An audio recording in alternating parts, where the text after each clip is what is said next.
Hi, my name is Tarun Verma and welcome to Analytics School. Today we are going to talk about retrieving data using the SQL select statement. The select statement is used to retrieve data from one or more tables in the database. It can specifically display a subset of the available data by identifying certain rows and columns, by analyzing data contained within those rows and columns, or by performing calculations, searches, or checks. The output of select statement is called result set. Like a table, a result set is comprised of rows and columns, making it possible to populate a table using a result set of a select statement. The syntax of select statement is select one or more columns from one or more tables where 0, 1 or more conditions apply. Now let's look at some of the use cases of select statement. The first use case is selecting columns from tables. The first part of select statement is called select list or expression list. This generally includes column references. Expressions are listed in the order in which you wish for them to be displayed as output. Example, select ship name, ship ID from ships. The previous example was retrieving all rows from the table. Now let's look at limiting number of rows. This can be accomplished using the where clause. The where clause can be used with select to limit the number of rows in the result set. While the select and from clauses are required, where clause is optional. Example, select ship name, ship ID from ships, where ship ID equal to 1. Here we are restricting our result set to ship ID equal to 1. Where clause can have multiple other use cases which we'll talk about in a separate session.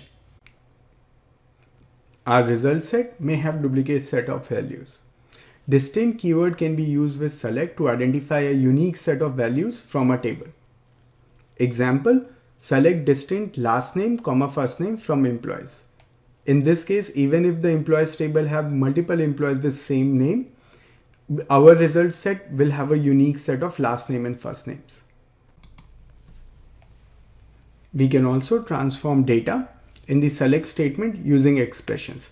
Expressions consist of literal values, arithmetic, and other operators. In the given example, we are hiking the salary of all the employees of the company by 5%. Expressions, operators, and operands will be further explored in a separate session.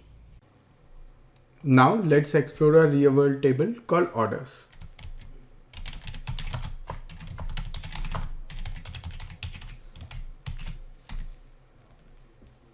Here, the size of my result set is same as the size of the table. Now let's retrieve only the orders placed on 8th of November.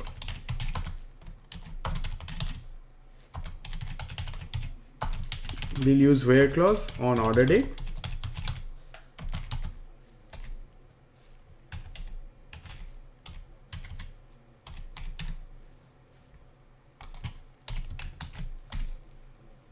And we can see two orders were placed on 8th of November. Now let's try to fetch customer details. The attributes we are looking for are customer ID and customer underscore name.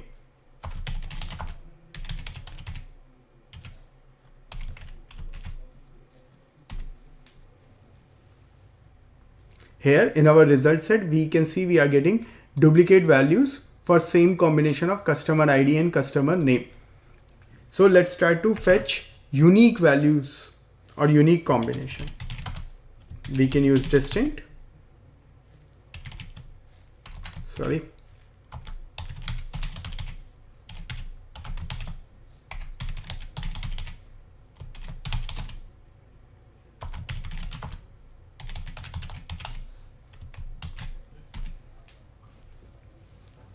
And now our result set has unique combination of customer ID and customer name.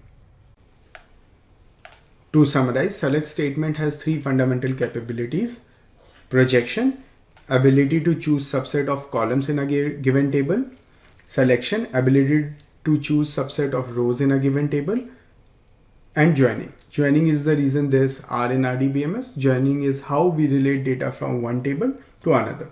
With this, we conclude our session. Talk to you soon, guys. Take care and have a good day. Thank you.